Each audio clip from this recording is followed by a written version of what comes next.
कि आप ने जो बुंदेलखंड में कांग्रेस मजबूत थी और जिस तरह आपने कांग्रेस को व्यवस्थित कर रखा है, अब उससे कांग्रेस कमजोर हुई है। आप हमसे ना पूछ के जो कांग्रेस में जिनको 26 वोट एक बूथ पे मिलता है, कांग्रेस उनको बढ़ाना चाहती, जो 50,000 वोट खुद ला रहा है अपनी दम पे, जो एमएलए बन रहा 2007 में, 2012 में एमएलए बनाया, उसको आप किनारे कर रहे हैं। तो क्या समझा जाएगा कि ये आपकी कोई राजनीतिक सोच है? नमस्कार, मैं हूं सौरभ द्विवेदी। आप लल्लन टॉप की चुनावी यात्रा देख रहे हैं जो फिलवक्त उत्तर प्रदेश जालौन जिले में है। आप जो लल्लन टॉप के पुराने दर्शक हैं वो जानते हैं कि ये कवरेज मेरे लिए ख़ास है, क्योंकि हर पत्रकार ये ख्वाहिश रखता है कि एक रोज़ वो अपने गृह जनपद में आए और वहाँ के लोगों की आवाज़, वहाँ के लोगों का बयान ऊपर तक पहुँचाए।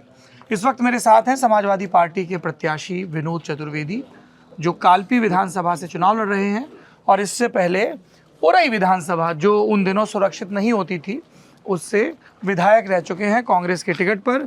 विनोद चतुर्वेदी जी, पहला सवाल यही है, तमाम जिंदगी आपने कांग्रेस का झंडा ढोया जी, और मैं ये तो नहीं कहूँगा कि अगर मेरी याददाश्त सही गवाही दे रही, क्योंकि मैं तब पैदा भी नहीं हुआ था जब आप मेरे ख्याल से यूथ कांग्रेस के जिला अध्यक्ष बने थे। कौन सा साल था?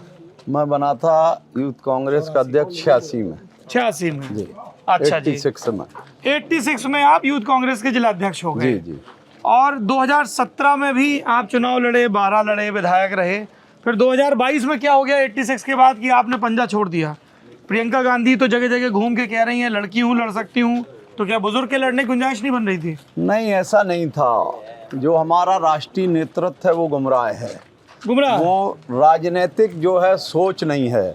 अब वो सिर्फ उनकी सोच है मैनेजमेंट की, कि जो उनके सलाहकार उनको सलाह देते हैं। हम लोगों ने जो सलाह दी हमेशा कि आप उस रास्ते पे चलिए जिससे पार्टी मजबूत हो। वो बातें तो अच्छी करते हैं लेकिन इम्प्लीमेंट अच्छा नहीं है। ये आप राहुल गांधी की बात कर रहे हैं या प्रियंका गांधी? दोनों की। अच्छा, थोड़ा उदाहरण समझाएंगे, क्योंकि लोग ये कहते हैं कि विनोद चतुर्वेदी जिला जालौन की कांग्रेस पे अपना कब्जा चाहते थे, कब्जा कमजोर होने लगा तो वो उन्होंने बागी तेवर अपना लिए। नहीं, कभी हमने कब्जे की बातें ही नहीं सोची, क्योंकि हम स्वतंत्रता संग्राम सेनानी के लड़के थे। हम अगर चाहते तो पहले भी हम दल बदल के जा सकते थे, लेकिन जब हमने ये सोचा कि इनके मन में ये है कि हमने पूरा जीवन दिया पार्टी के लिए और ये समझ रहे कि हम भार हैं, इसलिए हमने हमारी विचारधारा माननीय अखिलेश जी जो युवा हमारे मुख्यमंत्री रहे हैं और अब होने वाले हैं, उनके जो विचार, उनका जो विकास का एजेंडा और उनका जो नौजवानों किसानों के लिए जो उनके मन में विचार थे, उससे प्रभावित होके और उनका एक बयान भी हमने, जब यहाँ जो है ठोको अभियान चल रहा था, जब यहाँ के मुख्यमंत्री जी सिर्फ एक ही उनका नारा था, ठोको या बुलडोजर चलाओ, तब उन्होंने एक बयान दिया था। माननीय अखिलेश जी ने कहा था कि सुदामा की रक्षा कृष्ण ही करेगा। तो हमको प्रभावित हुए हम, और हमको लगा कि जैसे जिस तरह की घटनाएं यहाँ उत्तर प्रदेश में हो रही थी, उससे निश्चित था कि हमारा समाज उद्वेलित था, हम लोग भी बहुत ज़्यादा अपने को दुखी महसूस कर रहे थे। अच्छा, ये बताइए, आप इतने बरस रहे, कई लोग कहते हैं कि आपका जो मेहमान घर है, ड्राइंग रूम है, उसमें आज भी कांग्रेस के कद्दावर नेताओं के साथ आपकी तस्वीर लगी है। तो जब आपने कांग्रेस छोड़ने का फैसला किया तो राहुल गांधी, प्रियंका गांधी या जो और पुराने बुजुर्ग नेता हैं, उन्होंने कोई संपर्क नहीं किया आपसे? नहीं, हमसे कोई संपर्क नहीं किया। हम तो उनसे लास्ट मीटिंग में ही हम बोले थे कि आप ने जो बुंदेलखंड में कांग्रेस मजबूत थी और जिस तरह आपने कांग्रेस को व्यवस्थित कर रखा है, अब उससे कांग्रेस कमजोर हुई है और आप हमारी बातों को मानना नहीं चाहते। और भी लोग हमारे साथ, पूरी कांग्रेस की जो लीडरशिप है, उदाहरण देके समझा सके, कौन सी ऐसी घटनाएं रही? जैसे हमारे यहाँ जिन लोगों की वजह से कांग्रेस को नुकसान हुआ, उन लोगों ने कांग्रेस में अपनी सदस्यता ली, कांग्रेस से उनको रातों रात लीडरशिप दे दी, उनको जो है सेक्रेटरी बना दिया, पहले वहाँ ऑल इंडिया में उपाध्यक्ष बनाया। तो हम लोग जीवन भर तपस्या किए। आप हमसे ना पूछ के जो कांग्रेस में जिनको 26 वोट एक बूथ पे मिलता है, कांग्रेस उनको बढ़ाना चाहती, जो 50,000 वोट खुद ला रहा है अपनी दम पे, जो एमएलए बन रहा 2007 में, 2012 में एमएलए बनाया, उसको आप किनारे कर रहे हैं तो क्या समझा जाएगा कि ये आपकी कोई राजनीतिक सोच है।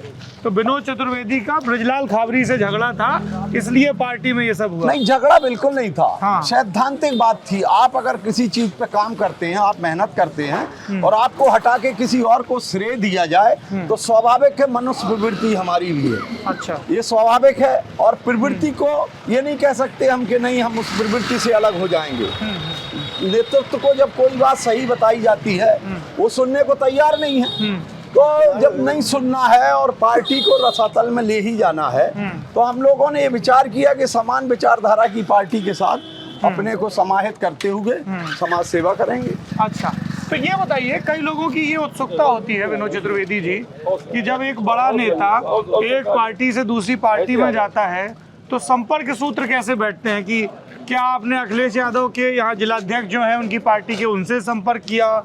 कई लोगों ने कहा कि नहीं, आपके मुलायम सिंह यादव से पुराने संबंध है और एक बार वो पहले भी चाहते थे कि आप सफाई हो जाओ। क्या सत्य है? बिल्कुल सही है, ये एकदम सत्य है। नेताजी हमको बहुत स्नेह करते थे और नेताजी जब हम कांग्रेस के जिला अध्यक्ष रहे तो नेताजी जब जब मुख्यमंत्री हुए उन्हें लगातार हमको सुरक्षा में गनर दिया। जब अच्छा। हम विधायक भी नहीं हुए, खाली जिला अध्यक्ष होते थे, लेकिन उन्होंने हमेशा हमारी सुरक्षा की चिंता वो करते थे।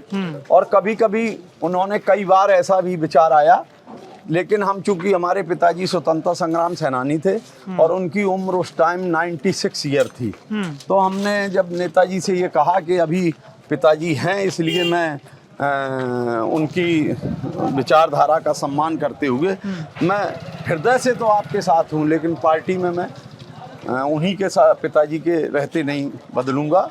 ये अच्छा, आप मैंने ये उनसे हृदय की बात कर रहे हैं। कई लोग कह रहे हैं कि जो आपकी पार्टी के जिलाध्यक्ष हैं नवाब सिंह यादव नाम है जी, वो हृदय से आपके साथ नहीं है, बहुत विरोध कर रहे हैं नहीं, आपका। नहीं, क्योंकि पहले जब यहाँ सूची जारी हुई जी। तब श्रीराम पाल को टिकट दिया गया, जो बहुत पहले बसपा से विधायक रहे यहाँ 3 बार, 91, 96 और 91, 93, 96 में।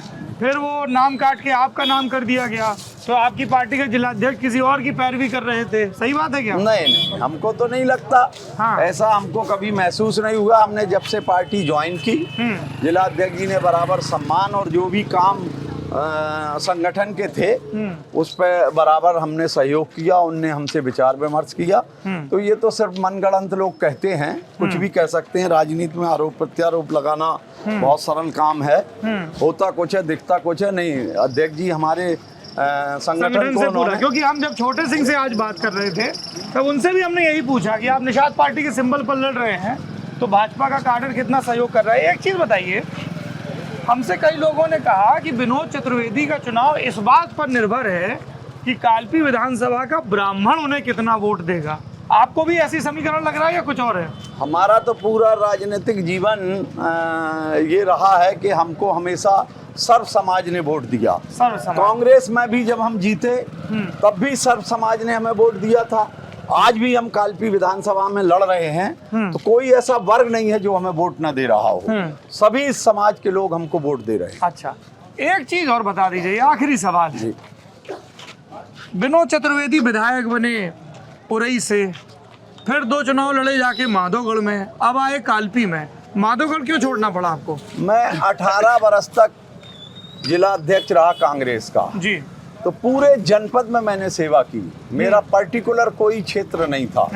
कहीं भी किसी भी क्षेत्र का कोई भी व्यक्ति अगर दरवाजे पे आया या कहीं रास्ते में भी टकराया, उसका अगर कोई दर्द हुआ तो मैंने उसकी मदद की। तो उस विचारधारा से मेरे मन में कभी, पहले मैं आपको सत्यता बताऊं, मैं 2012 का चुनाव यहीं से लड़ना चाहता था, कालपी से, क्योंकि मैं सिटिंग विधायक थे, सिटिंग विधायक था मैं, और मैंने मनोज चतुर्वेदी को जिलाध्यक्ष बनाया था। मनोज चतुर्वेदी यहाँ रहते हैं, उन्होंने लगातार काम किया पार्टी का। लेकिन फिर मेरे मन में या तो कुछ परिस्थिति ऐसी आई जो मैं वहाँ जो है हमारा एक चेयरमैन रहा नगरपालिका का कोंच का अशोक शुक्ला, उसका बड़ा वो था व्यवहार था, और दूसरी बात बड़ा घुला मिला था, वो दुनिया में नहीं रहा, उसकी हत्या हो गई। तो उनके परिवार ने और बहुत से मेरे कांग्रेस के साथियों ने कहा कि नहीं, आप यहाँ से चुनाव लड़ाएं माधोगढ़ से। उन परिस्थितियों में मैं माधोगढ़ से चुनाव लड़ा। अच्छा, कहा जाता है कि कांग्रेस के एक बड़े कद्दावर नेता हुए हैं जनार्दन द्विवेदी, वो आपको बड़ा स्नेह करते थे, तो जनार्दन द्विवेदी ने भी नहीं रोका आपको कांग्रेस में बने रहने के लिए? नहीं, द्विवेदी जी ने जो है मुझको हमेशा, ये बिल्कुल सही है कि उनका मुझ पे हमेशा बड़े भाई जैसा स्नेह रहा और उन्होंने हमेशा अच्छी सलाह दी है।